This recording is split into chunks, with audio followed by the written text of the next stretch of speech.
காவல் மரணம் அப்படிங்கிறது இது காவல்துறை கையில் இருக்க நடந்த மர்டர் அல்ல, கொலை அல்ல. எல்லாரும் என்ன சொல்றாங்க, போலீஸ் அடிச்சு கொண்டாங்க, போலீஸ் அவங்க வார்டன் சொல்லுவாங்க, அங்கே காவல்துறையில் காவலர்பாங்க. சிறைவாசிகளே அவரோட கையை அங்கே இருக்க துண்டை வச்சு கட்டி போட்டாங்க. அந்த போஸ்ட்மார்ட்டத்தில் அவர் உடம்புல 19 காயங்கள் இருக்கு. ஏற்பட்ட காயங்கள்னால இவர் அப்படி மயக்கமாயிடுறாரு. காலையில் போய் பார்த்தா இறந்து கிடக்கிறார். கையில், தலையில், கழுத்தில் எல்லா இடத்துலையும் இருக்குது. உடல் முழுக்கும் காயங்கள் இருக்குது. 2 வார்டன் இந்த மாதிரி கலாடா பண்ணுறாருன்னா இவர் அதட்டலாம் அப்படின்னு சொல்லிட்டு அந்த ஹெட் வார்டனையும் கூப்பிட்டு அவர்கிட்ட வச்சு ஓப்பன் பண்ணி உள்ளே போய் அவரை அதட்டியிருக்காங்க. சிறைவாசிகள் இருக்காங்க இல்லையா, அவங்களும் இதில் சம்மந்தப்பட்டு இவங்களுக்கு சேர்ந்து ஏதாவது இவங்களோடு சேர்ந்து அடித்தாங்களா, இந்த சிறை காவலர்கள் தவறு பண்ணியிருக்காங்க. அதாவது கடந்த 9ஆம் தேதி வியாழக்கிழமை 9/7/2026 வியாழக்கிழமை அன்னைக்கு அந்த நாகர்கோவில் பக்கத்தில் சுசீந்திரம் அப்படிங்கிற இடத்துல பெட்டி கடை வச்சுருக்காரு. அவர் பேர் வர்மன், வயசு 34. அவர் மாற்றுத்திறனாளி. அவர் வீட்டு பக்கத்தில் வச்சுருக்க அந்த பெட்டி கடையில் குட்கா ஒரு 200 கிராம் குட்கா இருந்ததுன்னு சொல்லி காவல்துறை செக் பண்ணி அவரை கைது பண்ணியிருக்காங்க. கைது பண்ணி காவல் நிலையத்துக்கு கூட்டு போயிருக்காங்க. காவல் நிலையத்துக்கு கூட்டு போய் அவர் மேலே வழக்கு போட்டிருக்காங்க. போதைப் பொருள் இதற்படி குட்காவை தந்ததா வழக்கு போட்டு அன்றைக்கே டாக்டர்கிட்ட ஆஜர்படுத்தி, டாக்டர்கிட்ட ஃபிட்னஸ் சர்டிஃபிகேட் வாங்கி, அதுக்கப்புறம் மேஜிஸ்ட்ரேட்டை ஆஜர்படுத்தி அவரை ரிமாண்ட் பண்ணி ஜெயிலில் வச்சுட்டாங்க. எங்கள் நாகர்கோவிலில் இருக்கக்கூடிய மத்திய சிறை, அதாவது மாவட்ட மத்திய சிறை. அந்த மாவட்ட சிறையில் அவரை அடைச்சிட்டாங்க. அடுத்த நாள் 10ஆம் தேதி அவருக்கு மனைவியும் ஒரு 4 வயதில் ஒரு பையனும் இருக்காங்க, குழந்தைங்க இருக்காங்க. அவங்க மனைவி போய் ஜெயிலில் போய் அவரை பார்த்துருக்காங்க. பார்த்து அவர்கிட்ட பேசியிருக்காங்க. அப்போது பேசி முடிச்சுட்டு அப்புறம் ஜாமீனில் எடுத்துடுறேன் அப்படின்னு சொல்லிவிட்டு அவங்க கிளம்பி வந்துட்டாங்க. அதுக்கப்புறம் 11ஆம் தேதி சனிக்கிழமை, 12ஆம் தேதி ஞாயிற்றுக்கிழமை. சனிக்கிழமை பப்ளிக் யாரும் பார்க்க முடியாது, சிறைவாசிகளை அட்வொகேட்ஸ் மட்டும் பார்க்கலாம். அன்றைக்கி ஞாயிற்றுக்கிழமை லீவு 12ஆம் தேதி. 13ஆம் தேதி காலையில் அவங்க மனைவிக்கு ஒரு ஃபோன் வருது. காவல்துறையிலேருந்து ஒரு தகவல் கொடுக்குறாங்க. அவங்க கணவர் மாரடைப்பாகி ஹாஸ்பிட்டலுக்கு கொண்டு போயிருக்கோம். ஆசாரிப்பள்ளத்தில் இருக்கக்கூடிய கவர்மெண்ட் ஹாஸ்பிட்டல் GH அங்கே அட்மிட் பண்ணியிருக்கோம், நீங்கள் அங்கே வாங்க அப்படின்னு சொல்கிறாங்க. இந்த அம்மா விழுந்தடிச்சு ஓடுறாங்க. அவங்க அம்மாவை கூட்டிகிட்டு போய் அங்கே பார்த்தா அவர் இறந்துட்டார். ஜெயிலேருந்து கூட்டிகிட்டு வந்தாங்க, அவர் இறந்துட்டார். அவரோட பாடியை மார்ச்சரியில் வச்சுருக்காங்க அப்படின்னு சொல்கிறாங்க. இப்போ மார்ச்சரியில் போய் பார்க்கலாம் அப்படின்னு பார்த்தா பார்க்கறதுக்கு அலோவ் பண்ணலைன்னா மார்ச்சரி சாவி இங்கே இருக்குது, அங்கே இருக்குது, அவர் இல்லை, இவர் இல்லைன்னு சொல்லி இது பண்ணிடுறாங்க. அப்போ அந்த அம்மா கதறாங்க, அழுகிறாங்க. அப்புறம் பப்ளிக்கெல்லாம் இது பார்த்த உடனே மீடியா பீப்புள் வராங்க, அவங்ககிட்ட பேட்டி கொடுக்குறாங்க நடந்த விவரங்களை. அதுக்கு அப்புறம் இதில் என்ன நடந்திருக்கு அப்படின்னா, அதாவது ஜெயிலில் அவர் அடைக்கப்பட்டார். கஸ்டடி அப்படின்னா போலீஸ் கஸ்டடி, காவல்துறை கைது பண்ணி அவங்க மேஜிஸ்ட்ரேட்டை கூப்பிட்டு போய் ஆஜர்படுத்தி மேஜிஸ்ட்ரேட் ஆர்டர் போட்டு ஜெயிலுக்கு அனுப்பிச்சிடுறாரு. அது வரைக்கும் காவல்துறை கஸ்டடி. மேஜிஸ்ட்ரேட் ஆர்டர் போட்டு ஜெயிலுக்கு உள்ளே போயிட்டாங்கன்னா ஜுடிஷியல் கஸ்டடி. ஆமாம், அவர் நீதிமன்ற காவலில் தான் இறந்து போயிருக்கார். இப்போ நீதிமன்ற காவலில் அவர் 9ஆம் தேதி உட்படுத்தப்பட்டிருக்காரு. 10, 11, 12ஆம் தேதி நைட்டு, 13ஆம் தேதி காலையில் தான் இறந்து போயிருக்கார். இதில் இந்த மாதிரி கஸ்டடியில் ஒருத்தர் இறந்து போனாங்கன்னா உடனே அந்த யார் பொறுப்பான அதிகாரியோ அவர் அந்த ஜெயிலுக்கு பொறுப்பான அதிகாரி, இல்லை அன்றைக்கி நைட்டு பொறுப்பாக இருந்த அதிகாரி, அவர் அங்கே நியரஸ்ட் காவல் நிலையத்தில் போய் புகார் கொடுக்கணும். அதன் பேரில் புகார் கொடுக்குறாங்க. புகார் கொடுத்து ஒரு வழக்கு பதிவு செய்கிறாங்க. அந்த வழக்கு பதிவு செஞ்சு 174 அப்படிங்கிற CRPஸில் நம்பர் 6 வித்தின் ப்ராக்கெட்டில் 1A அப்படிங்கிறது 174, அதை 176 மாற்றிட்டாங்க. 176 ப்ராக்கெட்டில் 1A அப்படிங்கிறது CRPஸுக்கு அந்த ப்ரொசீஜர் கோடு CRPC மாற்றிட்டாங்க. அதை BNSSன்னு மாற்றிட்டாங்க. அந்த BNSS செட்டப்படி வழக்கு பதிவு பண்ணுறாங்க. அவர் இறந்து போயிட்டார் அப்படின்னு ஒரு கொடுக்குற இதை வச்சு கம்ப்ளைண்ட்டை வச்சு பதிவு பண்ணி அந்த FIR மேஜிஸ்ட்ரேட்டுக்கு அனுப்புவாங்க. அந்த லோக்கல் மேஜிஸ்ட்ரேட் யாரோ அவங்களுக்கு போகும். அவங்க தான் அந்த வழக்கை விசாரணை அதிகாரியாக எடுத்து சம்பவம் நடந்த இடத்த போய் பார்வையிடுவாங்க. அந்த சாட்சிகளை விசாரிப்பாங்க. அந்த பாடியை இன்குவெஸ்ட் நடத்துவாங்க. பிரேத விசாரணை நடத்தி பிரேத பரிசோதனைக்கு அனுப்புவாங்க. அதன்படி மேஜிஸ்ட்ரேட் வந்து அந்த வழக்கை விசாரணைக்கு எடுத்துக்கிட்டு அவங்க நேராக சம்பவம் நடந்த ஜெயிலுக்கு போகிறாங்க. ஜெயிலில் போய் அங்கே விசாரிக்கிறப்போ அந்த இவர் கூட 20 சிறைவாசிகள் அடைக்கப்பட்டிருக்காங்க.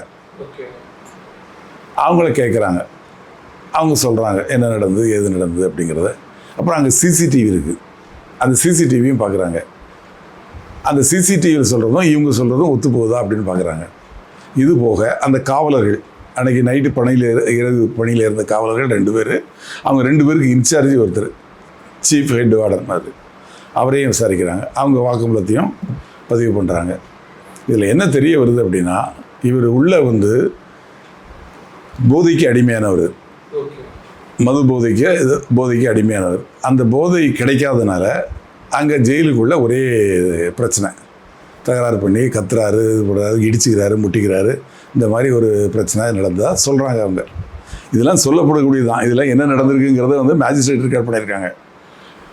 அப்போது அவர் அங்கேயும் இங்கேயும் இடிச்சுக்கிட்டு இது மாதிரி கத்த ஆரம்பித்தோன்னா கூட இருக்கக்கூடிய சிறைவாசிகள் வந்து அந்த ஜெயிலில் அங்கே வார்டன் இருக்காங்க இல்லையா, அதுக்கு பொறுப்பான வார்டனை கத்தி கூப்பிடுறாங்க. அவர் வந்து இப்போ இன்னொரு வார்டன் வராங்க, 2 வார்டன் வந்து இந்த மாதிரி கலாடா பண்ணுறாருன்னா இவர் அதட்டலாம் அப்படின்னு சொல்லிட்டு அந்த ஹெட் வார்டனையும் கூப்பிட்டு வந்து அவர்கிட்ட வச்சு ஓப்பன் பண்ணி உள்ளே போய் அவரை அதட்டியிருக்காங்க அப்படின்னு சொல்லப்படுது. அவர் அடங்காதனால அங்கே இருக்கிற சிறைவாசிகளே அவரோட கையை அங்கே இருக்க துண்டை வச்சு கட்டி போட்டாங்க அப்படின்னு சொல்கிறாங்க. இது எந்த அளவுக்கு உண்மைன்னு நமக்கு தெரியாது, சொல்லப்படுறது தான். இது உண்மையான விவரம் வந்து மேஜிஸ்ட்ரேட்டுக்கு தெரியும். அதுக்கப்புறம் அந்த இதில் இவர் அமைதியாகிட்டார். இவர் இடிச்சுக்கிட்டார் இல்லையா, அதில் வந்து இவருக்கு ஏற்பட்ட காயங்கள்னால இவர் அப்படியே மயக்கமாயிடுறாரு. காலையில் போய் பார்த்தா இறந்து கிடக்கிறாரு. உடனே இவங்க என்ன பண்ணுறாங்க, மயக்கமாக இருக்காருன்னு சொல்லி ஹாஸ்பிட்டலுக்கு கொண்டு போகிறாங்க. ஹாஸ்பிட்டலில் போனால் டாக்டர் பார்த்துட்டு இறந்துடுறாருன்னு சொல்கிறாங்க அப்படின்னு இதெல்லாம் சொல்லப்படுது. அதுக்கப்புறமா மேஜிஸ்ட்ரேட் என்ன பண்ணுறாங்க, அந்த இவங்களோட வாக்குமூலம் எல்லாம் வாங்கிட்டு ஒரு 5 ப்ரைவேட் சாட்சிகள் முன்னிலையில் அந்த பிரேதத்தை விசாரணை பண்ணுறாங்க.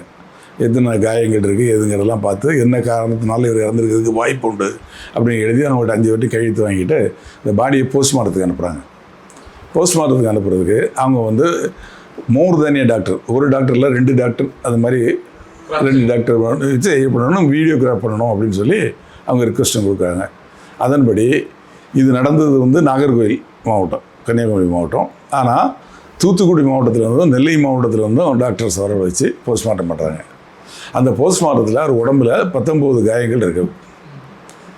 கையில், தலையில், கழுத்தில், எல்லா இடத்துலையும் இருக்குது. உடல் முழுக்கும் காயங்கள் இருக்குது. அதுக்கப்புறமா அந்த லோக்கல் போலீஸ் எஸ்பி திரு ஸ்டாலின், அவர் வந்து அவங்க தான் அந்த கேஸை விசாரிக்க எஃப்ஐஆர் போட்டாங்க இல்லையா. இதில் வந்து விசாரணை அப்படிங்கிறது வந்து இந்த பக்கமாக ஜுடிஷியல் மேஜிஸ்ட்ரேட் அவங்க விசாரிப்பாங்க. விசாரித்து 2 மாதத்துக்குள்ள அவங்க ஒரு ரிப்போர்ட் கொடுப்பாங்க. இன்னொன்று காவல்துறையை அவங்க பேரலாக விசாரிப்பாங்க. அவங்க விசாரிக்கையில் இந்த சிறை காவலர்கள் தவறு பண்ணியிருக்காங்க அப்படின்னு தெரியுது. அதனால் இவங்க 3 பேரையும் சஸ்பெண்ட் பண்ணிடுறாங்க, 3 பேரையும் அரெஸ்ட் பண்ணிடுறாங்க. அரெஸ்ட் பண்ணி அதில் ரிமாண்டுக்கு 24 ஹவர்ஸ் அனுப்பணும். இப்போ விசாரிச்சுக்கிட்டு இருக்காங்க. இதுதான் இப்போ நடந்துகிட்டு இருக்கக்கூடிய விஷயம். இதில் முதற்கட்ட விசாரணையில், காவல்துறை விசாரணையில் இவங்க தப்பு பண்ணியிருக்காங்க அப்படின்னு தெரிய வருது. அதனால தான் இவங்கள சஸ்பெண்ட் பண்ணியிருக்காங்க, இவங்கள அரெஸ்ட் பண்ணியிருக்காங்க. இந்த விசாரணை முடித்து போஸ்ட்மார்ட்டம் சர்டிஃபிகேட் வந்து வாங்கி காஸ் ஆஃப் டெத் என்ன, இந்த 19 காயத்தில் எந்த காயம் வந்து உயிரிழப்பை ஏற்படுத்துச்சு அப்படிங்கிறதெல்லாம் டாக்டர் ஒப்பீனியன் கொடுப்பாங்க. இந்த ஒப்பீனியன் வாங்கிட்டு அவங்க மேஜிஸ்ட்ரேட் ஒரு ரிப்போர்ட் கொடுப்பாங்க. அந்த ரிப்போர்ட் வந்து உள்துறைக்கு போகும். அதே மாதிரி இவங்க காவல்துறையில் பேரலாக விசாரிக்கிறாங்கன்னா இந்த ரிப்போர்ட்டும் அங்கே போகும். இப்போ அந்த ரிப்போர்ட்டில் தெரிஞ்சிருச்சு இவங்க தப்பு பண்ணியிருக்காங்கன்னா ப்ரிலிமினரியாக அவரை அரெஸ்ட் பண்ணி ரிமாண்ட் பண்ணிடுறாங்க. ரிமாண்ட் அனுப்ப போகிறாங்க. அந்த ரிப்போர்ட்டுக்கு கவர்மெண்ட்டுக்கு போய் சரி அவங்க பேரில் ஆக்ஷன் எடுக்குன்னு சொல்லியாச்சுன்னா இவங்க பேரில் எந்த செக்ஷன் மேட் அவுட் ஆகுது, மர்டர் கேட்டு மேட் அவுட் ஆகுதுன்னா அதில் வந்து இவங்க பேரில் சார்ஜ் ஷீட் போடுவாங்க. அது நீதிமன்றத்தில் நடக்கும். சாத்தாங்குளத்தில் நடந்தது இல்லையா, அது மாதிரி அஜித் குமாருக்கு இப்போ கேஸுக்கு சார்ஜ் ஷீட் போட்டுருக்காங்க, அது மாதிரி நடக்கும். இந்த காவல் மரணம் அப்படிங்கிறது இது காவல்துறை கையில் இருக்கையில் நடந்த மர்டர் அல்ல, கொலை அல்ல. இது வந்து நீதிமன்ற காவலில் இருக்கும்போது நடந்தது. இதுக்கு காரணமாகவங்க காவல்துறையை சேர்ந்தவங்க இல்லை, சிறைத்துறையை சேர்ந்தவங்க. ஆமாம், சிறைத்துறை வேற, காவல்துறை வேற. காவல்துறைக்கு டிஜிபி இருக்காங்க, அது வந்து முதலமைச்சருக்கு கீழே இருக்குது, உள்துறை இதில் வருது. சிறைத்துறைக்கு தனியாக அமைச்சர் இருக்காங்க. சிறைத்துறையில் உள்ளவங்க தவறு பண்ணியிருக்காங்க அப்படின்னு தெரிஞ்சுன்னா அந்த சிறைத்துறையில் நடந்த தவறுக்கு நடவடிக்கை எடுங்க. இது மாதிரி அந்த மன உளைச்சல், அந்த டென்ஷன் அவங்க செய்ய வேண்டிய காரணம் என்ன, அங்கே என்ன பிரச்சனை இருக்குது அப்படிங்கிறத சீர்தூக்கி பார்க்கறதுக்கு ஒரு கமிட்டி போடணும். ஒரு ஓய்வு பெற்ற நீதிபதி தலைமையில் இந்த ஜெயிலேருந்து ரிட்டையர்ட் ஆனாங்க இல்லையா, அந்த வார்டனுங்க, அதுக்கு மேலதிகாரிங்க, இவங்க சம்மந்தப்பட்ட அதிகாரிகள் எல்லாரையும் போட்டு, ரிட்டையர்ட் ஆனவங்களை போட்டு கம்ப்ளீட்டாக விசாரிக்கணும். ஏன்னா அந்த துறையில் வந்து அது ஒரு புறக்கணிக்கப்பட்ட துறையாக இருக்குது. மொத்தம் 4000 பேர் தான் இருக்காங்க தமிழ்நாட்டில் இருக்கிற மொத்த சிறைகளில் வந்து மத்திய சிறைன்னு இருக்குது, கிளை சிறைன்னு இருக்குது, மாவட்ட சிறைன்னு இருக்குது. அந்த மத்திய ஜெயிலுங்கிறது பெரிய ஜெயில். இப்போ சென்னையில் இருக்கு இல்லையா, சென்ட்ரல் ஜெயில்னு சொல்லுவாங்க. அது மாதிரி 9 ஜெயில் இருக்குது. அது போக கிளை சிறைன்னு நிறைய இருக்குது. அது ஒரு 60 என்னமோ இருக்குன்னு சொல்கிறாங்க. அது மாதிரி மாவட்ட சிறைகள் வந்து இப்போ இருக்கு இல்லையா, அது இப்போ நடந்து மாவட்ட சிறையில் கிட்டத்தட்ட ஒரு 10 சிறைகள் இருக்குதுன்னு சொல்கிறாங்க. இதெல்லாம் சேர்ந்து மொத்தமே அங்கே 4000 காவலர்கள் தான் இருக்காங்க. அவங்களுக்கு கிட்டத்தட்ட 20 வருஷமாக 30 வருஷமாக ப்ரமோஷனே கொடுக்கலன்னு சொல்கிறாங்க. அவங்களுக்கு ஸ்கேல் ஆஃப் பேயும் கூட காவல்துறையில் சேர்ந்தவங்களுக்கு அவங்களோட ஸ்கேல் ஆஃப் பேலாம் வேறு, இவங்களுக்கு ஸ்கேல் ஆஃப் பே வேறு. காவல்துறையில் வந்து 1,34,000 பணியிடங்கள் இருக்கனால ப்ரொமோஷன்ஸ் வருது 10 வருஷத்துக்கு வருது. ஆனால் இவங்க 20 வருஷம் 30 வருஷம் ஆனாலும் ப்ரொமோஷனே அவங்களுக்கு வர மாட்டேங்குது. அவங்களோட நலன்கள் ரொம்ப பாதிக்கப்படுது. அவங்களுக்கு வந்து ப்ரொமோஷன் கிடைக்கல. அப்போ இந்த விஷயங்கள் எல்லாம் அவங்களுக்கு மன உளைச்சலில் ஏற்படுது. அதுக்காக இவங்க செஞ்சதெல்லாம் நியாயம் சொல்லலை, அதனால தான் இப்படி செஞ்சாங்கன்னு நான் சொல்ல வரல. அந்த மாதிரி ஒரு பிரச்சனை அங்கே இருக்குது. அது சரி பண்ணாலே இதெல்லாம் சரியாகும். இப்போ தவறு செஞ்சவங்களுக்கு தண்டனை நிச்சயமா. ஆனால் இந்த மாதிரி ஒரு சூழ்நிலைகள் ஏன் வருது, அதை தவிர்க்கிறது எப்படி அப்படிங்கிறத அரசாங்கம் வந்து அதுக்கு ஒரு கமிட்டி போட்டு இது பண்ணணும். முதலடியாக அதை சிறைத்துறை அமைச்சர் வந்து அங்கே போய் பார்த்து என்ன நடந்தது விசாரித்து, இதில் வேறு யாரும் சம்மந்த சிறைவாசிகள் இருக்காங்க இல்லையா, அவங்களும் இதில் சம்மந்தப்பட்டு இவங்களுக்கு சேர்ந்து ஏதாவது இவங்களோட சேர்ந்து வச்சாங்களா அப்படிங்கிறதையும் விசாரிக்கணும். சிசிடிவியில் தெரியும், அவங்களையும் ஒருத்தரையும் தனித்தனியாக விசாரிப்பாங்க. அப்படி அவங்க சம்மந்தப்பட்டிருந்தாங்கன்னா அவங்க பேர்லேயும் நடவடிக்கை எடுக்கணும். ஆமாம், முதல்வர் தான் எல்லாத்துக்கும் பொறுப்பு. அரசு அவரோட தலைமையில் தானே இருக்குது. பண்ணி பேசும்பொழுது அப்போ காவலர்களாக இருக்கட்டும், இங்கே சிறைத்துறையில் இருக்கிறவங்களா இருக்கட்டும், அவங்களுக்கு ஏன் சார் ஒரு பொறுப்புணர்வு வர மாட்டேங்குது? நம்ம நேரடியாக முதல்வர் கட்டுப்பாட்டில் இருக்கும், நம்ம எது பண்ணாலும் முதல்வர் இல்லை, நம்ம தானே ஜெயிலுக்கு போகிறோம். அது மாதிரி ஆச்சுன்னா நம்ம வேலை போயிடும். பிறகு 9 பேர் தூக்கு தண்டனை கொடுத்துட்டாங்க எங்க சாத்தாங்குளம் கேஸில். அதையும் தாண்டி ஏதோ நடந்திருக்கு. அதெல்லாம் தெரியாமே இருக்கு. அவங்க படித்தவங்க, விவரம் தெரிஞ்சவங்க அங்கே இருக்காங்க. இவங்களுக்கெல்லாம் பொறுப்பு அவங்க தான். இவங்கெல்லாம் வந்து கஸ்டடியில் இருக்காங்க, ஜுடிஷியல் கஸ்டடியில் இருக்காங்க. அவங்கள பாதுகாக்க வேண்டிய பொறுப்பு இவங்களுக்கு உள்ளது தான். அப்படி இருந்தும் அவங்க இது மாதிரி செய்கிறாங்கன்னா அவங்க வந்து நிச்சயமாக தண்டிக்கப்படக்கூடிய ஆட்கள் தான்.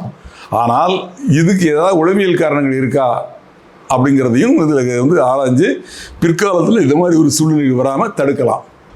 காவல் மரணம் தான். காவல் தான் வந்து போலீஸ் காவல், ஜுடிஷியல் காவல். இது ஜுடிஷியல் காவல் நடந்தது. இந்த ஜுடிஷியல் காவலை பார்க்கக்கூடியவங்க சிறைத்துறையை சேர்ந்தவங்க. அதனால அவங்க பதில் சொல்லக்கூடிய. ஏன்னா எல்லாரும் என்ன சொல்கிறாங்க, போலீஸ் அடிச்சு கொண்டாங்க, போலீஸ். அவங்க வந்து வார்டன்னு சொல்லுவாங்க, அங்கே காவல்துறையில் காவலர்ம்பாங்க. இவங்க கஸ்டடியில் இருந்து அவங்க கஸ்டடிக்கு போயிட்டாங்க. நடந்தது வந்து சிறைக்குள்ளே நடந்திருக்கு. ஆமா, நிச்சயமா நிச்சயமா நீதிபதி தான் ஆர்டரே போடுறாரு ரிமாண்ட் பண்ண சொல்லி. அப்படி இருக்கும்போதும் இப்படி நடந்ததுன்னா அவரு இப்போ தகவல் வந்து நமக்கு ஒரு இந்த மாதிரி போதைக்கு அடிமையாக இருக்கிறதுனால கத்துறாரு, அதுக்கு வேற வகையில் ஏதாவது ஒரு ஆப்ஷன் பண்ணியிருக்கலாம்ல சார்? அந்த சரி பண்ணுறதுக்காகவோ இருக்கட்டும், இவங்க அடிக்கிறதுன்ற ஆரம்பிச்சனால தான் சார். இல்லை, அதாவது நான் என்ன சொல்கிறேன், இப்போ சிலருக்கு வந்து சில ப்ரெஷர் கொடுத்தா சில மாதிரி ரியாக்ஷன் ஆகும். அது மனித இயல்பு. இப்போ நீங்களே இருக்கிறீங்க, காவல்துறை மட்டும் கிடையாது, இல்லை காவல்துறையில் மனிதன், எல்லா மனிதருக்குமே என்னென்னா அவருக்கு ப்ரெஷர் ரொம்ப கொடுத்துக்கிட்டே இருந்தால் என்ன பண்ணுவீங்க, எல்லாருக்கும் மேலே எதிர்த்துருவீங்களே. அப்போ நீங்கள் என்ன செய்கிறீங்க அப்படின்னா உங்களோட கட்டுப்பாடை இழந்துருவீங்க நீங்கள். அந்த மாதிரி ஒரு சூழ்நிலைகள் நடந்திருக்குமோ அப்படிங்கிறது என்னோட சந்தேகம். அதுக்காக நடந்ததை நியாயப்படுத்தி நான் பேசவில்லை. இனிமேலும் நடக்கூட நடந்து போச்சு, நடந்ததுக்கு தண்டனை. இனிமேல் நடக்காமல் இருப்பதுக்கு என்ன வழி அப்படிங்கிறத ஆராயணும்.